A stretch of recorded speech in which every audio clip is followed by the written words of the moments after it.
Hello student. तो ये आपका पेपर 7 का एक क्वेश्चन हो गया था 2 नंबर में, और ये आपका 4th नंबर या कभी कोई 3rd नंबर पर भी देखने के लिए मिल सकता है। ये क्वेश्चन जहाँ भी हो आप देख लीजिएगा। तो सबसे 3 यहाँ पर मेथड है। एक मेथड आपका पहला मेथड है गॉस एलिमिनेशन मेथड, ठीक है, गॉस एलिमिनेशन मेथड।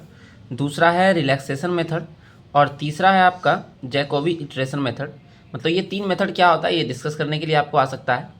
और उसके बाद जनरली आता है रिलैक्सेशन पर बेस्ड प्रॉब्लम आता है, लेकिन कभी कभी आपका जो है अदर प्रॉब्लम भी दे दिया जाता है, ठीक है। तो एक एक प्रॉब्लम हम लोग इसका भी देख लेंगे इस वीडियो में, ठीक है। तो शुरुआत करते हैं हम लोग सबसे आसान वाले से, क्योंकि उसका सिर्फ मैं थ्योरम लिया हुआ है, जैकोबी इटरेशन मेथड, ठीक है। बहुत ही आसान होता है, एक बार आप अगर आप देख लेंगे तो आपको समझ में आ जाएगा, ठीक है। कोशिश करेंगे इस वीडियो को भी हम हाफ आवर से भी कम रखने का, जिससे कि आपको कम समय में ज़्यादा जानकारी मिल सके। सबसे पहले आपके पास क्या होगा, जैकोबी इटरेशन मेथड में जब डिस्कस करना होगा या कोई सा भी डिस्कस करना होगा, तो आप एक जनरल इक्वेशन ले लेंगे। 3 वेरिएबल में कोशिश कीजिएगा लेने का, वैसे 4 वेरिएबल में आप ले सकते हैं, लेकिन 3 में इन जनरल हम लोग लेके चलते हैं, ठीक है। या n वेरिएबल में भी ले सकते हैं, लेकिन आपको जो है 3 में ही लेके चलना है। तो सबसे पहले मेरे पास एक इक्वेशन दिया रहेगा, ठीक है, लीनियर इक्वेशन ही 3 वेरिएबल। तो a1 b1 c1 d1 लिखा हुआ x y z सब में है। फिर यहाँ पर a2 b2 c2 a3 b3 c3 इस तरह से। तो जैकोबी इटरेशन मेथड हो या रिलैक्सेशन मेथड हो, इसमें होता क्या है कि आपका जो डायगोनल कोफिशिएंट है, यहाँ जो आप देख पा रहे होंगे, डायगोनल कोफिशिएंट है फर्स्ट वाले इक्वेशन में a1, ठीक है। तो जो a1 है वो आपका b1 और c1 से बड़ा होना चाहिए। यहाँ पर ये ध्यान देना है कि इसका एब्सोल्यूट वैल्यू इन दोनों के एब्सोल्यूट वैल्यू से बड़ा होना चाहिए, ठीक है। प्लस माइनस से मतलब नहीं है। फिर उसी तरह से सेकेंड वाले इक्वेशन में आपका जो b2 है वो बड़ा होना चाहिए इन दोनों से, और थर्ड वाले में आपका जो है c3 है वो बड़ा होना चाहिए। अगर ऐसा नहीं होता है तो आपको इंटरचेंज करना होगा पहले इक्वेशन को, और आपको डायगोनल एलिमेंट को डोमिनेंट बनाना होगा। पहली बात ये आप ध्यान रखिएगा दोनों मेथड में, जैकोबी में भी और रिलैक्सेशन मेथड में भी, ठीक है। उसके बाद यहाँ पर दिया हुआ है, तो आपके पास ये इक्वेशन हो गया, यहाँ जहाँ पर a1 b1 c1 वगैरह जो है सबका सब कोफिशिएंट है d1 सब, और जो a1 है और इसमें जो b2 है और इसमें जो c3 है ये सबका सब क्या है, ग्रेटर है ना। यहाँ जैसे लिखा हुआ है सम ऑफ 2 कोफिशिएंट, तो आप डायरेक्ट वैसे भी देख सकते हैं, इन दोनों से बस बड़ा होना चाहिए, आपका काम हो जाएगा, सम देखने का जरूरत नहीं पड़ेगा आपको। इसके बाद आपको क्या करना है कि पहले वाले इक्वेशन से आपको x का वैल्यू निकालना है, दूसरे वाले से y का वैल्यू और तीसरे वाले से z का वैल्यू, ठीक है। जब आप डोमिनेंट कर देंगे तो पहले वाले से x का वैल्यू, जैसे एक मैं निकाल के बता दे रहा हूँ आपको। जैसे पहला इक्वेशन मेरे पास क्या था, a1x plus b1y plus c1z is equal to d1। तो यहाँ से x का वैल्यू निकालेंगे अगर हम लोग, ठीक है, a1x इस ये सब उधर जाएगा, तो आपका हो जाएगा यहाँ से d1 minus b1y minus c1z, ठीक है, जैसे यहाँ पर दिख रहा होगा आपको ये। उसके बाद a1 नेक्स्ट स्टेप में क्या हो जाएगा, डिवाइड में आ जाएगा यहाँ पर। इसी तरह से हम लोग सेकेंड वाले में क्या करेंगे, सेकेंड वाला जो इक्वेशन है मेरे पास a2x plus b2y plus c2z is equal to d2। तो यहाँ पर हम लोग b2y को इस साइड रहने देंगे और बाकी सब उस साइड भेज देंगे, तो d2 minus a2x minus c2z, और फिर नेक्स्ट स्टेप में जो है b2 को यहाँ पर 1/2 b2 मेरा डिवाइड में आ जाएगा, ठीक है, 1/2 b2 डिवाइड में आ गया। तो सेम वही स्टेप यहाँ हुआ है, फिर जेड निकाल लिए हैं। अब इसके बाद हम लोग अपना सॉल्यूशन स्टार्ट करेंगे। अब यहाँ पर हम लोग इनिशियली अप्रॉक्सीमेशन निकालेंगे और मान लेंगे कि x naught y naught z naught जो है इनिशियली x है, ठीक है। यहाँ पर x naught y naught z naught का मतलब क्या होता है कि x का वैल्यू हम लोग 0 रखते हैं, y का वैल्यू 0 रखते हैं, z का वैल्यू 0 रखते हैं। तो जब इस इक्वेशन में हम लोग x y z का वैल्यू 0 रखेंगे तो आपका x का वैल्यू कुछ ना कुछ आएगा, दूसरे वाले से y का वैल्यू, तीसरे वाले से z का वैल्यू। क्योंकि जैसे ही y और z 0 होगा तो ये पूरा खत्म हो जाएगा, आपके पास आ जाएगा x का वैल्यू d1/a1, तो आपका x1 निकल गया है ना, यहाँ से आपका x1 निकल जाएगा। फिर y1 कैसे निकलेगा, तो x और z 0 होगा तो d2/b2 आपका हो जाएगा y का वैल्यू। उसी तरह से z का वैल्यू भी निकल जाएगा d3/c3 यहाँ से, और जो क्वेश्चन रहेगा उसमें क्वेश्चन के अकॉर्डिंग निकलेगा। यहाँ पे पहला अप्रॉक्सीमेशन हम लोग का निकल गया इस तरह से x1 y1 z1। फिर सेकेंड अप्रॉक्सीमेशन में क्या करेंगे, जो सॉरी सेकेंड अप्रॉक्सीमेशन में हम लोग क्या करेंगे, जो वैल्यू आप लोग को मिलेगा, है ऊपर में कुछ वैल्यू मिलेगा यहाँ से x1 y1 z1 का, तो इस वैल्यू को हम लोग फिर से x y z के जगह पर रखेंगे, है ना। यहाँ जो x1 y1 वगैरह था x y, उसके जगह पर हम लोग जो सेकेंड वैल्यू आया, पहला बार में 0 0 रखे सबके जगह पर, और सेकेंड बार में क्या करेंगे, यहाँ जो वैल्यू मिलेगा वो सब रखेंगे, और इसी तरह से ये चलेगा। और ये तब तक आपको चलना है जब तक क्या हमको अप्रॉक्सीमेट जो है बहुत छोटा वैल्यू जो है ना मिल जाए एकदम लगातार, और हमारा आंसर आ जाएगा। तो यहाँ पर सिर्फ डिस्कस करने के लिए आता है, तो इस तरह से आप 2 ले सकते हैं, आपका इच्छा हो तो एक बार और बढ़ा सकते हैं। तो यहाँ के बाद फिर आपको लिख देना है continuing till this difference between the 2 consecutive approximation is as small as we please. तो जो हम लोग लेंगे लगातार, जैसे कि यहाँ पर x0 y0 z0 पहले 0 से स्टार्ट करते हैं हम लोग, है ना। उसके बाद मेरे पास कुछ आता है x1 y1 z1 का वैल्यू, फिर x2 y2 z2 का वैल्यू आएगा। तो अगर मेरा दोनों जो है लगभग समान आना स्टार्ट हो जाए तो वहाँ पर हम लोग स्किप कर देते हैं स्टेप को। जनरली हम लोग क्या करते हैं कि 2-3 स्टेप करते हैं, उसके बाद छोड़ देते हैं, ठीक। जैसे एक क्वेश्चन भी अगर आप चाहें तो हम दिखा देते हैं करके 2 मिनट में। जैसे कि ये क्वेश्चन आपके पास दिया हुआ है, अगर हालांकि इस पर बेस्ड क्वेश्चन अभी तक पूछा नहीं है इधर रिसेंट ईयर में, लेकिन अगर पूछ दे तो, क्योंकि आपको इससे थ्योरम समझने में भी आसानी होगा, बस 2 मिनट लगेगा। आपके पास पहले इक्वेशन दिया हुआ है ना। जैसे ही इक्वेशन दिया हो, सबसे पहला चीज़ आपको चेक करना है, ठीक है, चाहे ये हो या बाकी हो, जो आपका डोमिनेंट है वो आपका बड़ा होना चाहिए। जैसे कि यहाँ पर देखिएगा 20 जो है ये 1 और -2 से बड़ा है, ठीक है। आपको सिर्फ x y z कोफिशिएंट देखना है, राइट साइड से आपको मतलब नहीं है। फिर इस वाले में अगर देखेंगे 3 है, 20 है, -1 है, ठीक है, तो बड़ा कौन है, 20 है। साइन भी हम लोग को चेक नहीं करना है। फिर 2 है, -3 है, 20 है, तो देखिए यहाँ पर, तो इस तरह से क्या है, मेरा डायगोनल जो एलिमेंट है वो डोमिनेंट है। तो यहाँ पर हम लोग डायरेक्ट निकालेंगे x का वैल्यू पहले वाले से, दूसरे वाले से y और तीसरे वाले से z का, ठीक है। उसके बाद फर्स्ट इटरेशन निकालेंगे। फर्स्ट इटरेशन हम लोग क्या करते हैं कि x y z तीनों का वैल्यू 0 रख देते हैं। तो इसमें x का वैल्यू रखेंगे 0, x y z का, तो 17/20 आ जाएगा। दूसरे से आ जाएगा -18/20, तीसरे से आ जाएगा 25/20, है ना। तो यहाँ से ये वैल्यू आ गया। आप चाहे तो कैलकुलेटर, चूँकि आपके पास कैलकुलेटर रहेगा उससे अप्लाई कर दीजिएगा, नहीं तो फिर फ्रैक्शन में रहने दीजिएगा। अब ये जो वैल्यू आया, इस तीनों वैल्यू को फिर से जो गिवन इक्वेशन था मेरे पास, ये इक्वेशन यहाँ जो वैल्यू निकाले हुए थे, इस वाले में फिर से रखने वाले हैं हम, ये जो मान आया, ठीक है। तो इसको फिर से रखा गया, यहाँ से देखेंगे हम। तो सॉल्व करने के बाद आपका x2 जो है आ गया 1.2, फिर y2 आ गया 0 पॉइंट समथिंग, z2 भी आ गया 1 पॉइंट इतना, ठीक है। इसके बाद आप थर्ड अप्रोक्सीमेशन कर सकते हैं। मतलब अभी जो x2 का वैल्यू आया, x2 y2 z2 का वैल्यू, फिर स्टार्टिंग वाला इक्वेशन हम लोग रख देंगे, ठीक है। तो फिर से आपका एक वैल्यू आ जाएगा x1 x3 y3 z3, third आ गया। तो आप जनरली एग्जाम में आएगा तो 3 करके आप इसकी छोड़ दीजिएगा और वहीं पर आप अपना आंसर बता दीजिएगा। हालांकि इसमें जो है एक स्टेप और किया गया है, चौथा भी निकाला। तो चौथा निकालने के बाद क्या हुआ, तो यहाँ पर उसी तरह से इसका वैल्यू इसमें रखा।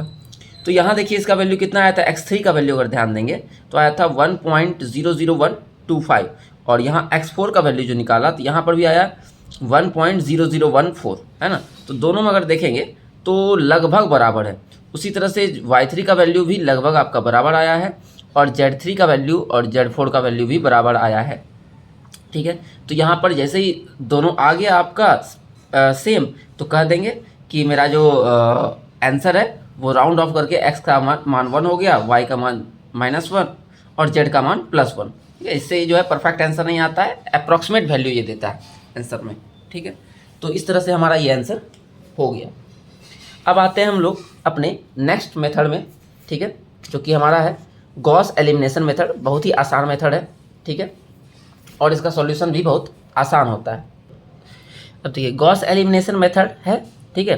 तो इसको हम लोग ये क्या होता है और इसमें क्वेश्चन कैसे बनाएंगे, ठीक है। तो सबसे पहला काम आपको वही 3 इक्वेशन ले लेना है। जैसे यहाँ n इक्वेशन दिया हुआ है तो कोई जरूरी नहीं है आप n इक्वेशन को प्रूव करें, जनरल इक्वेशन को आप 3 इक्वेशन लेकर के, जैसे ये बना हुआ है उसको 3 इक्वेशन लेके, जैसे पिछले वाले में किए थे वैसे ही आप a1x + b1 उसी तरह से b1 y + c1z = d1 करके उसके बाद बनाना चालू कीजिएगा आप 3 इक्वेशन लेके। फिलहाल हम यहाँ समझा रहे हैं। तो ये आपका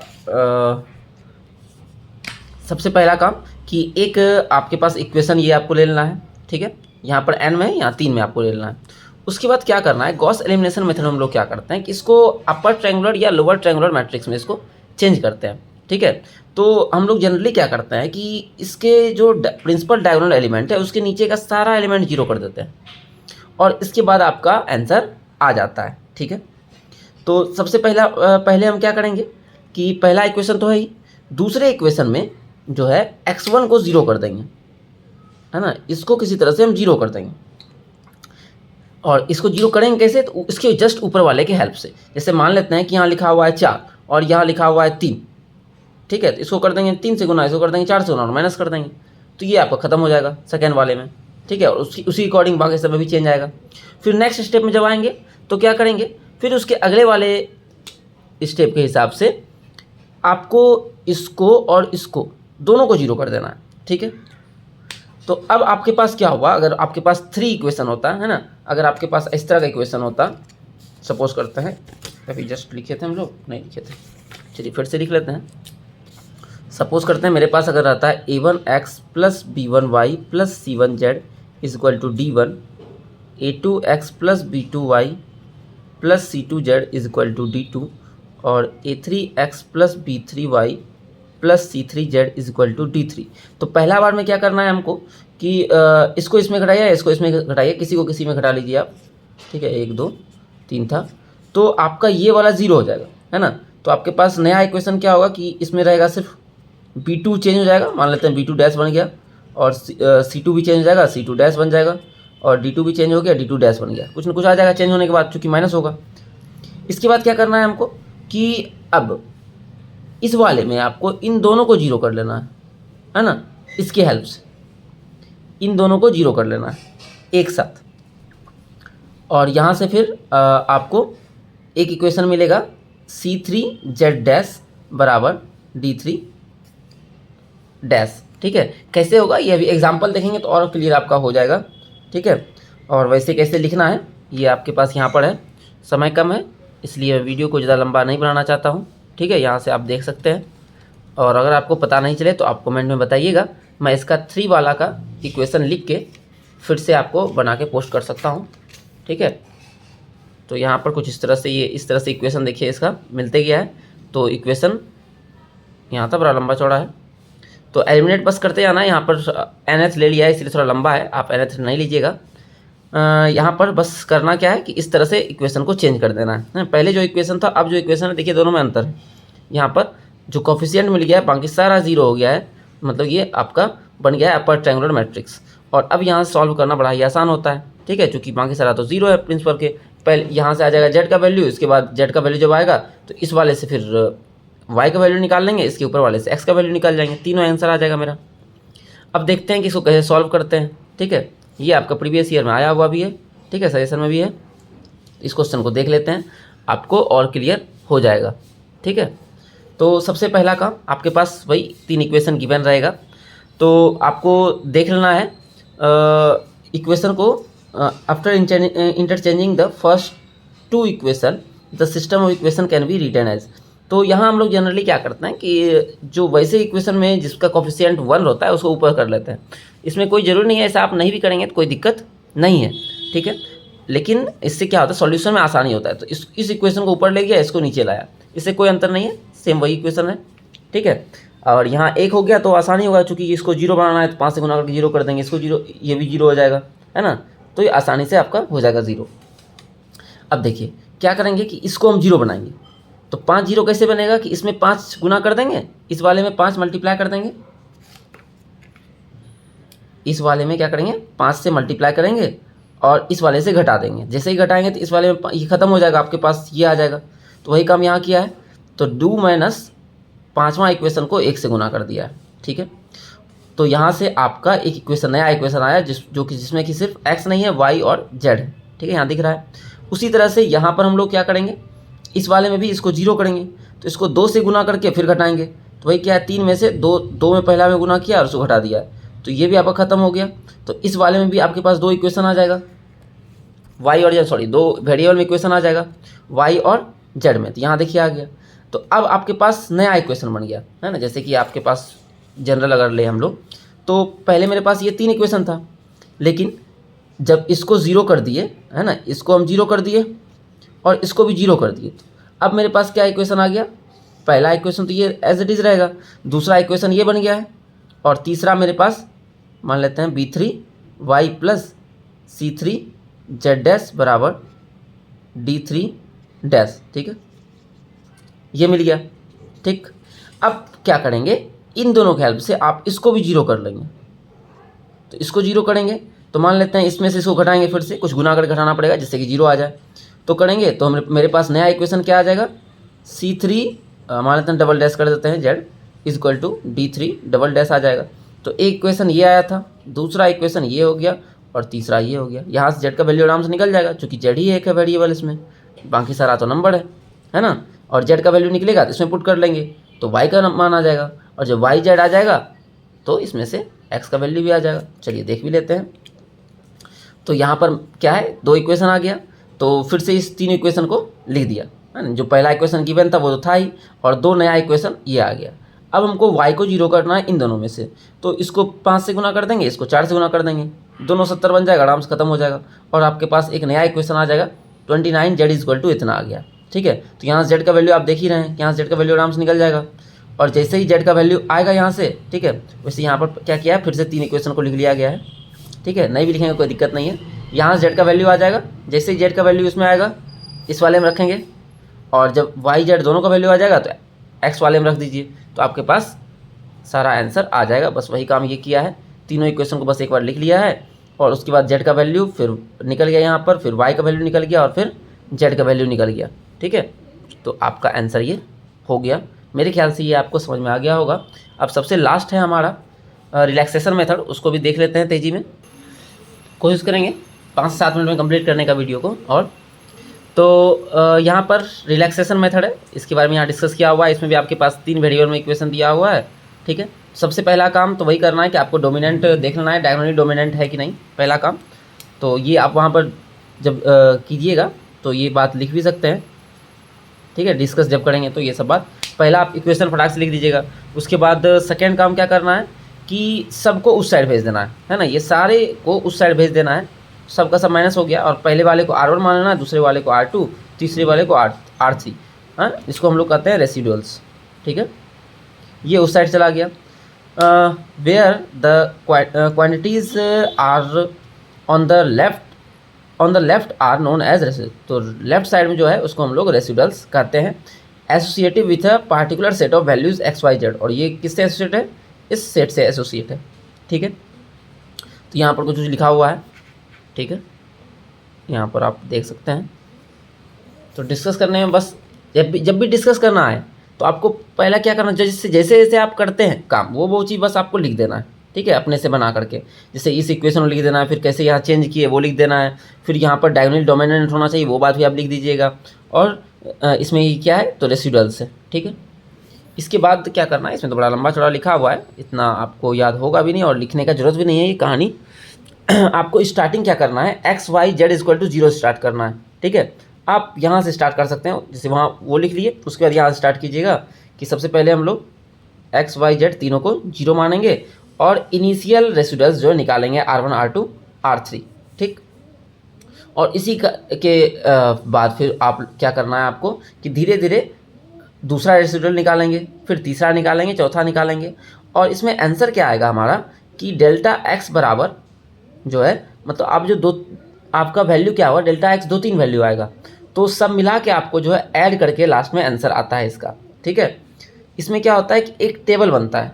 ठीक है, जिसको हम लोग जो है रेसिडुअल टेबल भी कह सकते हैं। इसमें कैसे टेबल बनता है ये सीखना जरूरी है, आपको क्वेश्चन में भी हेल्प करेगा, और डिस्कस में तो आपको लिखना ही है। यहाँ पर सबसे ऊपर लिख देना है आपको delta R1 delta R2 delta R3, फिर delta X delta Y delta Z is equal to 1। ठीक है, ये चीज़ आपको इधर वैसे ही लिखना है हर क्वेश्चन में रिलैक्सेशन का। अच्छा, इसमें आपका फिलहाल अभी जो क्वेश्चन है उसमें आपको दिख रहा होगा इक्वेशन चूँकि सेम इसी तरह से हम लिए हुए हैं, जिससे कि दोबारा हमको लिखना ना पड़े। थोड़ा ऊपर कर लेते हैं। तो यहाँ से अगर आप देखिएगा तो R1 का वैल्यू, जैसे टेबल कैसे बना हुआ वो ध्यान देना है। तो इसमें क्या लिखा हुआ है, A1 B1 C1। ठीक है, A1 अगर इक्वेशन बस यहाँ देख ले, A1 B1 C1।